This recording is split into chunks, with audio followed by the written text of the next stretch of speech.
வணக்கம். இன்னைக்கு விருச்சிக ராசிக்கு 5ல் சூரியன் சந்திரன் இருந்தால் என்ன பலன் அப்படிங்கிறத பார்க்கலாம்.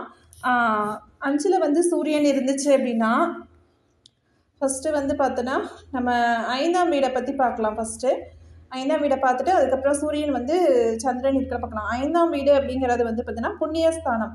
அந்த புண்ணியஸ்தானம் வாழ்க்கை நடத்த பார்க்கும்போது மனித பிறவி என்பது நம்மளுடைய பூர்வ ஜென்மத்தில் நாம் செய்திருக்கக்கூடிய கர்ம வினை அதோட பலனாக தான் ஏற்படுது.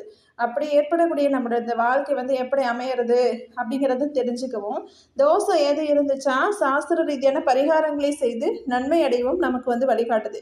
ஒருவரோட ஜனன ஜாதகத்தில் லக்கணத்திலிருந்து 5ஆம் வீடான இந்த 5ஆம் வீடு புத்திரஸ்தானம் அப்படின்னு சொல்லப்படும் பூர்வ புண்ணியஸ்தானம் இருக்குது. அதாவது ஒருவருடைய ஜனன ஜாதகத்தில் பூர்வ புண்ணியஸ்தானத்தை நன்கு ஆராய்ச்சி பார்த்தோம் அப்படின்னா அவருடைய கடந்த பிறவி பற்றியும் அப்பிறவியில் அவர் செய்திருக்கக்கூடிய பாவ புண்ணியங்கள் பற்றியும் தெரிஞ்சுக்கலாம். அது மட்டுமல்லாமல் அவர் இதன் விளைவாக இந்த பிறவியில் அவருக்கு ஏற்படக்கூடிய சுக துக்கங்கள், லாப நஷ்டங்கள், ஜாதகத்தில் இருக்கக்கூடிய தோஷங்கள் போன்றவற்றையும் துல்லியமாக சொல்ல முடியும். இந்த ஸ்தானத்தை பீஜஸ் புடம் அதாவது போட்டு பார்ப்பதன் மூலம் ஒரு ஆண்மை தன்மை உள்ளவரா அப்படிங்கிறதையும் தேஷ்டம் போட்டு பார்ப்பதன் மூலம் ஒரு பெண் பெண்மைத்தன்மை உள்ளவரா என்பதையும் சொல்லிவிட முடியும்.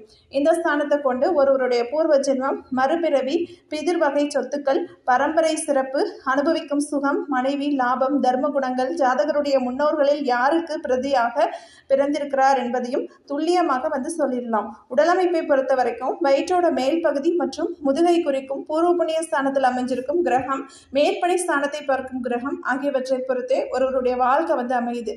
அடுத்து பூர்வ புண்ணிய ஸ்தானத்தில் இருக்கக்கூடிய கிரகங்கள் மற்றும் அதனால் ஏற்படக்கூடிய பலாபலன்களை பற்றி பார்ப்போம். ஃபர்ஸ்ட் 5ஆம் இடத்துல சூரியன் இருந்துச்சுன்னா அதனுடைய பலன்கள் பார்க்கலாம். உங்களோட ஜாதகத்தை எடுத்துக்கோங்க. 5ஆம் இடத்துல சூரியன் இருந்துச்சுன்னா என்ன பலங்கிறத பாருங்க. இந்த இடத்தில் சூரியன் இருந்தால் பருத்த சரீரம் உள்ளவர்களாகவும் குறையுள்ள புத்திர பிராப்தி பெற்றவர்களாகவும் இருப்பாங்க. இயற்கை எழில் சூழ்ந்த பகுதியில் வசிப்பதில் விருப்பம் கொண்டிருப்பாங்க. சிறு வயதிலிருந்து தந்தைக்கு ஆபத்து ஏற்படக்கூடியது தான் இதயம், வயிறு தொடர்பான நோய்களையும் பாதிப்பு உண்டாக்கும். வாழ்க்கை ஏழ்மையானதாக இருந்தாலும் செல்வந்தர்களின் நட்பும் உதவிகளும் உங்களுக்கு கிடைக்கும். அடுத்து 5ஆம் இடத்துல சந்திரன் இருந்துச்சுன்னா நல்ல கல்வி, பரம்பரை சொத்து, சுய சம்பாத்தியம், கலைகளை நேசிப்பதிலும் கற்பதிலும் ஆர்வம், அரசியலில் ஈடுபாடு, அமைச்சராகும் யோகம், உயர் பதவிகள் திறம்பட நிர்வகிக்கும் ஆற்றல் போன்ற பலன்கள் ஏற்படும். பெரும்பாலும் இவர்களுக்கு பெண் குழந்தைகளே பிறக்கும் அப்படின்னு சொல்லலாம். அடுத்து செவ்வாய் இருந்துச்சுன்னா இந்த 5ஆம் இடத்துல செவ்வாய் இருந்துச்சு அப்படின்னா புத்திர பிராப்தி இல்லை என்றே சொல்லலாம். அவங்களுக்கு வாரிசு இருக்காது. அப்படியே இருந்தாலும் பிரச்சனைகளில் உள்ள வாரிசாக தான் இருக்கும். சிறிய விஷயங்களை முடிப்பதற்கு கூட மிகுந்த பிரயாச்சம் செய்ய வேண்டியிருக்கும். அடுத்து பூர்வீக சொத்துக்கள் கிடைப்பது கஷ்டம். ஜீவன வகையில் அடிக்கடி மாற்றம் ஏற்படும். முன்கோபத்தால் தங்களுக்கு தாங்களே ஆப்பை தேடிக்கொள்வார்கள். குரு பார்வை அல்லது சேர்க்கை இருந்தால் கெடுபலன்கள் கொஞ்சம் குறைந்து நற்பலன்கள் ஏற்படும். அடுத்து புதன் இருந்துச்சுன்னா 5ஆவது இடத்துல புதன் இருந்தாங்கன்னா அழகான உடை உடுத்திக் கொள்வது ஆர்வம் இருக்கும். அரசியலில் பிரகாசிக்கக்கூடும். பெற்றோர், தாய்மாமன் உடல்நலம் பாதிக்கக்கூடும். அதாவது உடல்நலம் பாதிக்கக்கூடும். விரைந்து முடிவெடுத்து உடனே செயல்படுத்தக்கூடிய வல்லமை பெற்றிருப்பாங்க. புத்திர பிராப்தி இருக்காது. அப்படியே இருந்தாலும் உடல் வளர்ச்சி, மன வளர்ச்சி குறைபாடு உள்ள குழந்தைகள் பிறக்கக்கூடும். அடுத்து குரு இருந்துச்சுன்னா 5ஆம் இடத்துல குரு இருந்தாருன்னா பூர்வ புண்ணிய ஸ்தானத்தில் குரு அமைந்திருப்பது மிகவும் சிறப்பானது தான். இது பிள்ளைகளும் அவர்களோட பெயரும் புகழும் அவங்களுக்கு பிறக்கிற பிள்ளைங்களால பெருமைகள், பெயரும் புகழும் உண்டாகும். ஆன்மீகத்தில் நாட்டம் இருக்கும். இதிகாச புராணங்களிலும் சாஸ்திரங்களிலும் நல்ல தேர்ச்சி பெற்றிருப்பாங்க. அன்பும் நற்பண்பும் சேர்த்து பெற்றிருக்கும். இவர்கள் நீதிக்கும் நேர்மைக்கும் முக்கியத்துவம் கொடுத்து வாழ்வார்கள்.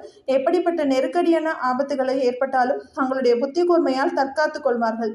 அடுத்து 5ஆம் இடத்துல சுக்கிரன் இருந்தாங்க அப்படின்னா நல்ல கல்வி அறிவை பெற்றிருப்பாங்க. இவங்க சிறந்த ராஜதந்திரியாக திகழ்வார்கள். பெண்களுடனும் பணம் படைத்தவர்களுடன் பழகுவதில் நாட்டம் கொண்டிருப்பர். பிறர் நல்ல ஆலோசனைகள் வழங்கி அவர்கள் நன்மையடைய செய்வர். பூர்வீக சொத்துக்களை பெற்றிருப்பதுடன் இவர்களுடைய தேவைக்கேற்ப பணம் கிடைத்து கொண்டே இருக்கும். சிறு வயதில் தாய்க்காகாது இவர்களுக்கு பெண் குழந்தைகளிடம்தான் அன்பும் ஆதரவும் கிடைக்கும். அடுத்து சனி இருந்துச்சுன்னா 5ஆம் இடத்துல புத்திரதோஷத்தை குறிக்கும். இதனால் நிதிநிலைகளை பொறுத்தே இந்த நிலைகளை பொறுத்தே வந்து தத்தெடுக்கும் வாய்ப்பு வந்து ஏற்படும். ஸ்திரபுத்தி என்பது இவர்களுக்கு இல்லை என்றே சொல்லலாம். கலக வார்த்தைகளை பேசுவதில் நாட்டம் கொண்டிருப்பர். செய்தொழில் ஜீவன வகையிலும் இவர்களுக்கு பிரச்சனைகள் தான். தங்களுடைய தவறான செயல்களால் தண்டனைகளுக்கு அவங்க வந்து ஆளாகக்கூடும். அடுத்து 5ஆவது இடத்துல ராகு இருந்தார் அப்படின்னா இந்த இடத்துல ராகு இருப்பது கூட புத்திர தோஷத்தை வந்து குறிக்கும். பரிகாரங்கள் செய்வதன் மூலம் வந்து நன்மை நடக்கும். பெண் குழந்தைகள் பிறக்கும். வாக்கு சாதுரியம் எல்லாவற்றிலும் வெற்றி பெறுவர். அலுவலகத்தில் உயர் பதவி இருப்பவர்களுடன் சரிசமமாக அமர்ந்து பேசுவர். நெஞ்சு அழுத்தமும் நிரம்ப பெற்றவர்கள். அரசாங்கத்தை எதிர்த்து பேசி அதனால் கஷ்ட நஷ்டங்களுக்கும் ஆளாவார்கள். பூர்வீக சொத்து இவர்களுக்கு கிடைக்கும். அதற்கு ஜாதகரின் தந்தையே காரணம். அடுத்து கேது இருந்தாங்கன்னா இதுவும் ஒரு வகையில் புத்திர தோஷத்தையே குறிக்கும். அதனால் நடுத்தர வயதுக்கு பிறகு பெண் குழந்தைகள் பிறக்கக்கூடும். மற்றவர்களை எளிதில் நம்ப மாட்டார்கள். மனைவிக்கு சித்தப்பிரமை ஏற்பட வாய்ப்பு உண்டு. வேத சாஸ்திர தேர்ச்சியும் ஆன்மீகத்தில் நாட்டமும் கொண்டிருப்பர். பூர்வீக சொத்துக்களால் பயனில்லை. சிலர் அரச தண்டனைக்கு ஆட்படவும் நேரும். நன்றி, வணக்கம்.